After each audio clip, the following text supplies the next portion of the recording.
Hello, and welcome to the Community IT Innovators Technology Topics Podcast, where we discuss nonprofit technology, cybersecurity, tech project implementation, strategic planning, and nonprofit IT careers. Find us at communityit.com. Thank you for joining Community IT for this podcast, Part 1. Subscribe wherever you listen to podcasts and leave us a rating to help others find this leadership resource for nonprofits.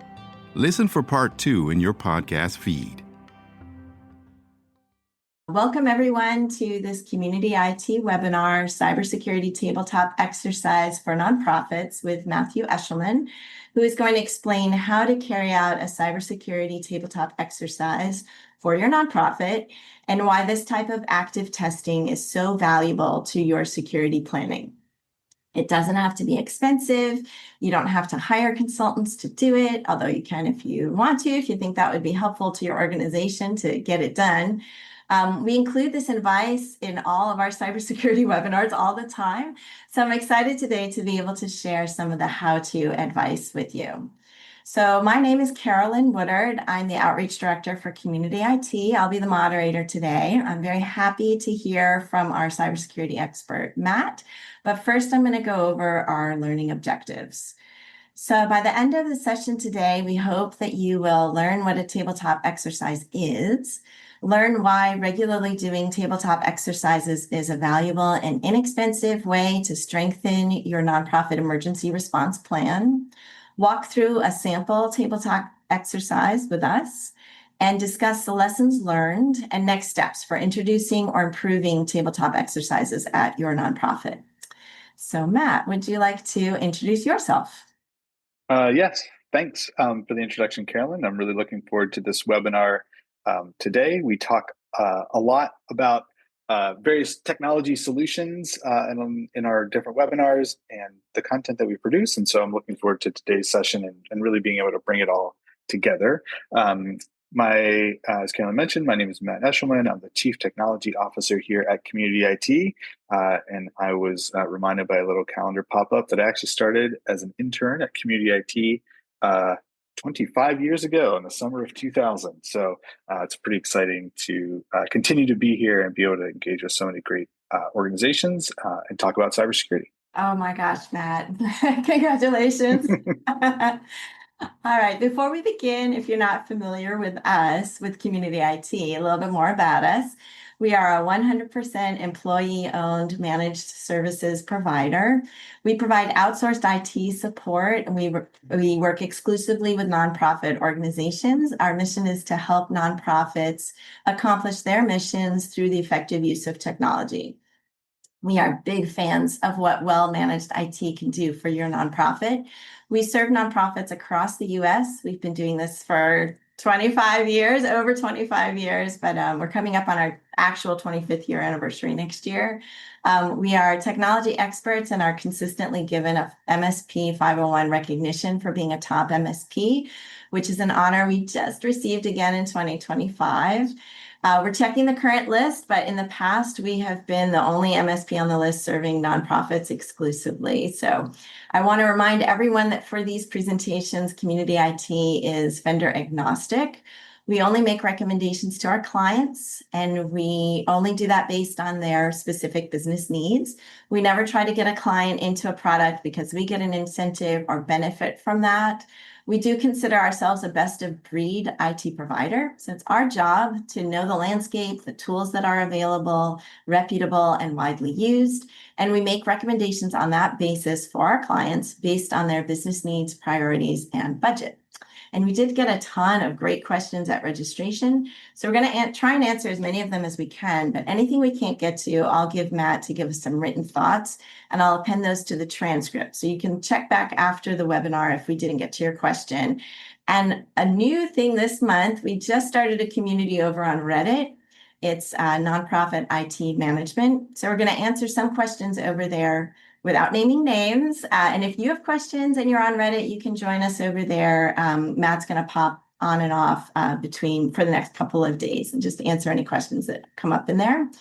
And a little bit more about us. Our mission, as I said, is to create value for the nonprofit sector through well-managed IT.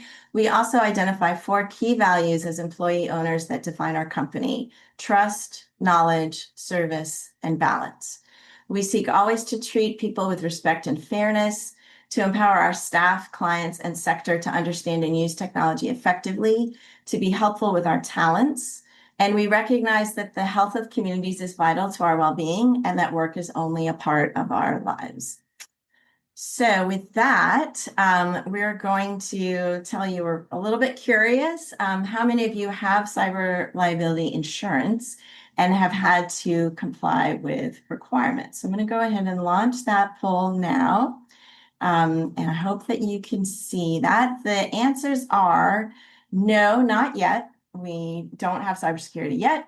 We're not sure. It could not be part of your job description, so that's fine. Yes, you have cybersecurity liability insurance and not applicable or other. Matt, can you see that?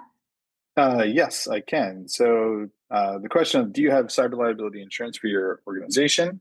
I jump ahead and say about 56 or almost 60% say yes. And then about 20% say no, not yet. Another 20% are not sure. And then a few folks were saying not applicable. So it's really good to see. I think that probably mirrors our experience in supporting our clients. I will just say kind of anecdotally, we have seen the cyber liability insurance market change pretty dramatically. So 6-7 years ago, when this really kind of got started, cyber liability insurance was cheap, easy to obtain, and didn't really require much other than filling out the application. Then over the next couple of years, the costs certainly rose along with the requirements. And I think now where we're at is the cost is still increasing, although at smaller rates than before. But certainly the number of requirements that are coming along with the cyber liability insurance have increased as well.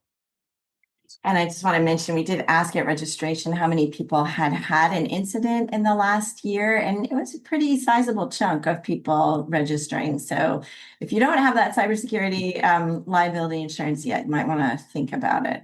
And some funders, I think, also require it. So it's something that we have a lot of resources on our website about that insurance. So that's something to look into.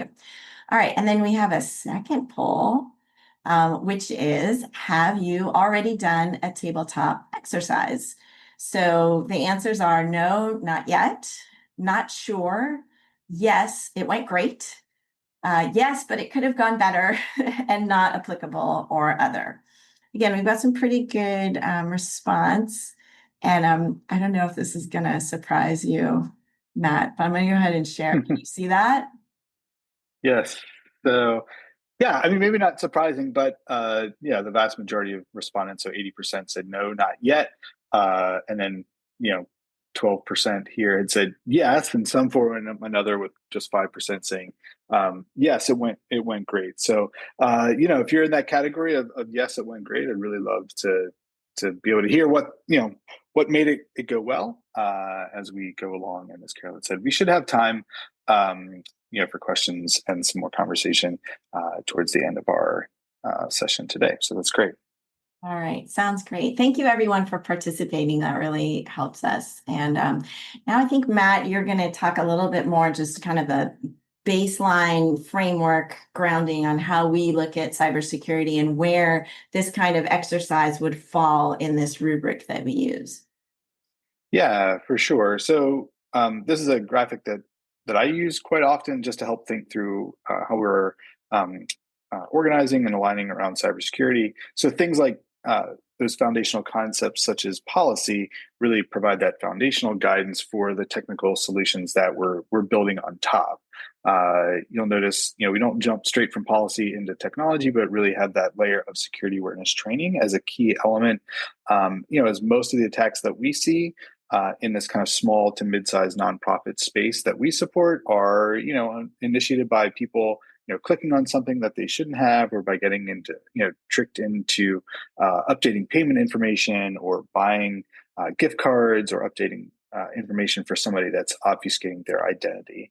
So, what we're going to be doing today is kind of a special type of training, maybe an incident response, where we're going to practice ahead of time kind of what you and your staff would do in the event of that tech emergency, whether someone knows they clicked on the wrong thing or somebody on your staff sees something suspicious, or maybe your IT team has identified a breach. So, so the rest of the graphic there is the blue line is really the range of technical solutions that we would add in to provide meaningful protection.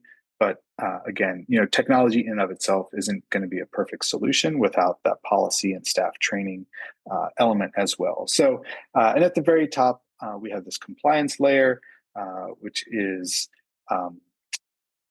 maybe represent some external requirements that you have, either from external funders or other board sources that say, hey, we really need to apply these policies or these procedures as a result of some external requirements. And at the end of the day, the IT department can help support that compliance, but it's really an exercise that the entire staff needs to be on board with the policy implementation of those controls. So we'll spend the most of our time today talking about how to actually play those things out. And I did put the link to download that playbook in the chat. It'll be in the transcript as well. And we have some other resources around that playbook on our website. So go ahead and look for those. But Matt, can you set the stage for us?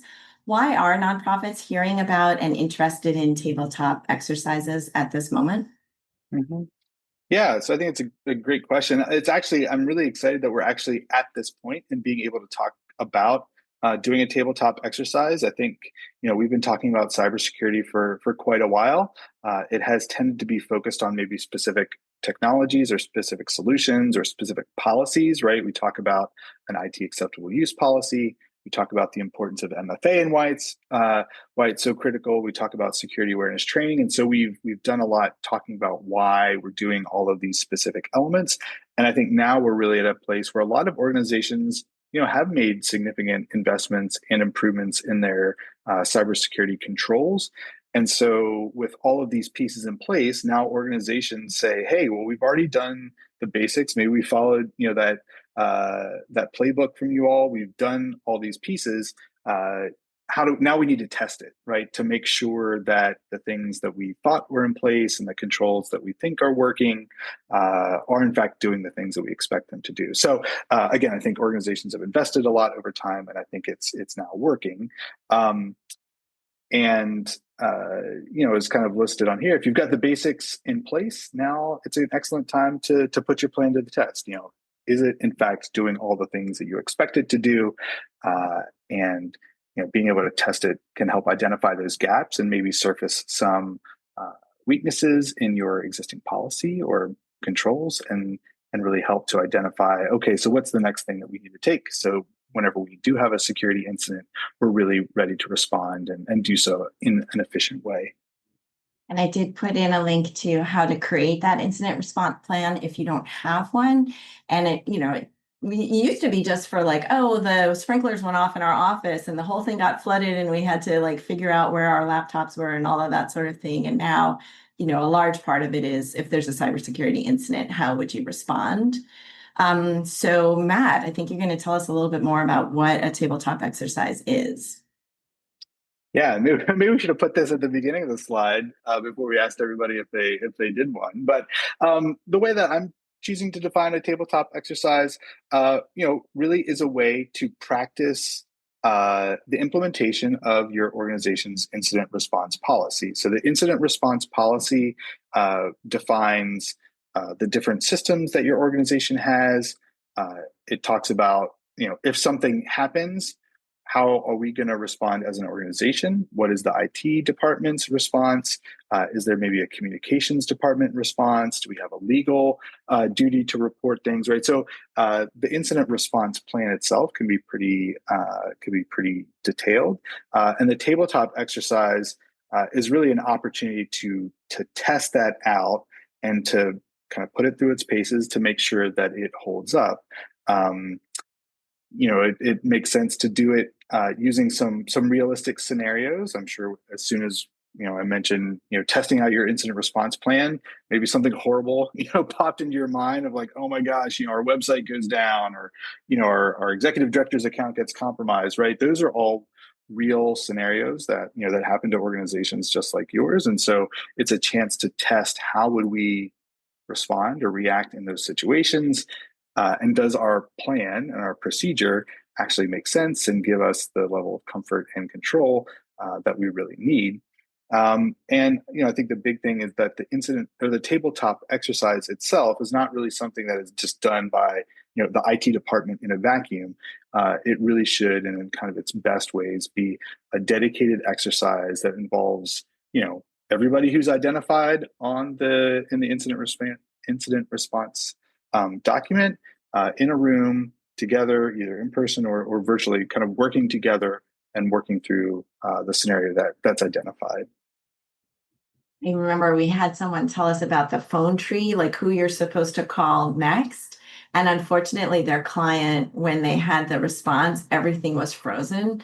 And so if they had done an incident response plan tabletop exercise, they would have realized they needed a paper copy so that they could call the next person on the list. But as it was, they were running around like, who are we supposed to call? That was all on the laptop that's now frozen. So good to know. And in your tabletop exercises, so I think these are kind of key pieces of advice that you would give to an organization. How do you get started? Yeah, for sure. So I think the top bullet point here really is important, right? Planning is the key to success. So planning a tabletop exercise does not just mean throwing a calendar invite on a bunch of people's calendars a week from now and expecting them to show up and be ready to go, right? I think whoever is leading or organizing the tabletop exercise should come planned with some of the things that the scenarios that we're talking about in the next couple of slides. I think it's helpful to identify, what are the goals of this process? Like, what do we expect to be able to say at the end of our time together? And then also making sure that who's available. Again, as I, just talked about, right? Tabletop exercise is not just something for the IT department to kind of initiate and do on their own. Often the best ones that I've been a part of are actually even led by external legal counsel. They involve, the executive leadership of the organization. It's a department, it's a director level meeting. It is a high level meeting. As a result, right, it can be a very expensive meeting if you think about it, because of all of the senior staff time that is required to be there, to be engaged, and to participate for a sustained amount of time. And so, with all of that investment, we want to make sure we've got clear goals. We have all the engaged parties are able to participate, and we can, have a clear sense of what we expect to get out of this process together. And I think we would say, like, don't try to squish it into 15 minutes of a staff meeting, like an all staff meeting. You really need to have some dedicated time to it. It may take longer than an hour. It might take a couple of hours to really work through everything you need to talk about. So yeah, getting that time on those people's calendars can be difficult. But if it's a small organization, it may be, in addition to an all staff meeting, you just set aside a couple of hours for everyone on staff, like all 6 of you, to get together and just talk about what's your response plan, who's responsible for what, and how do you cover it if that person's on vacation, that sort of thing. So next we're going to do this thought question. If you could put in the chat your answer to this. Is your nonprofit open to the idea of doing a tabletop exercise? I know we had several of you in the previous poll who say you haven't done one yet. So we just want to kind of take a little temperature of, is that because people are not open to it, or you haven't found the time, that sort of thing, or you don't know how? So hopefully this webinar will help you with that. And if you can also put in the chat, like, what are the barriers to getting started? I just mentioned a couple, like time, organization, making it a priority. So we'd love to hear from you as we go on and talk in the next couple of slides. If you want to put into chat, is your nonprofit open to the idea of doing it? And what are your barriers to getting started? Because that'll help us answer you as well. And someone's already jumped in with time, getting the right people in the room, right? That's something. Having a small organization, just 2 people, makes it seem not as pressing. Maybe it's just the 2 of you are going to cover it, whatever happens. So please go ahead and keep putting those in chat. We're going to move on to the next slide, which I think, Matt, you're going to talk a little bit about really defining those goals a little bit more. Yeah, so I think the number one goal of of the tabletop exercise is to test that incident response plan. As Carolyn provided, we have some resources to help put that together. But essentially, the incident response plan defines for your organization who is responsible for responding when you think there may have been a security incident occurs. And again, that could be, often in incident response plans, there is some variability, right? Ranging from, maybe a single account compromise, maybe an intern, that's going to obviously have a very different response associated with it than maybe if the executive director's account is compromised, or maybe your director of finance. So again, often the incident response plans will have a couple of different scenarios outlined. In this case, here's what we do.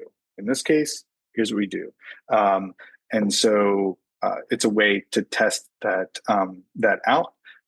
Another goal really is to use it as a roadmap to ensure that it works, right? Are there weaknesses in your incident response plan? Does it rely entirely upon one person at your organization to manage, coordinate, execute the response? Does it maybe call for vendors you no longer have a relationship with? Again, these documents get created, they tend to get put on a shelf. And so the incident response, this tabletop exercise, is really an opportunity to take it off the shelf, review it, walk through it, and see if what you've defined for yourself really still holds up. It's also an opportunity to include those stakeholders to build buy-in and identify unknown gaps. So again, Community IT is a managed service provider. We have our organization's incident response plan, right? We know what we're going to do whenever somebody tells us they have a security issue. But the organization itself needs to know, right? We're just one part of the bigger puzzle for an organization. So the incident response plan is not just an IT initiative, right? There could be communications, executive leadership, maybe the board has a role.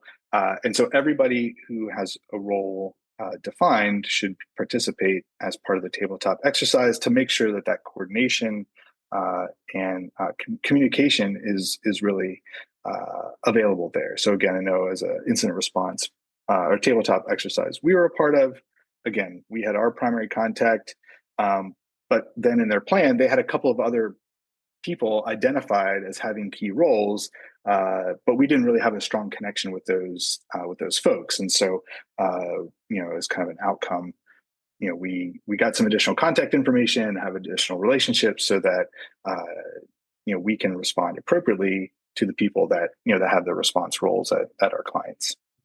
There's always going to be something in a response that's not going to go right. There's so many things moving, and it's different from anything that you've had to respond to before each time.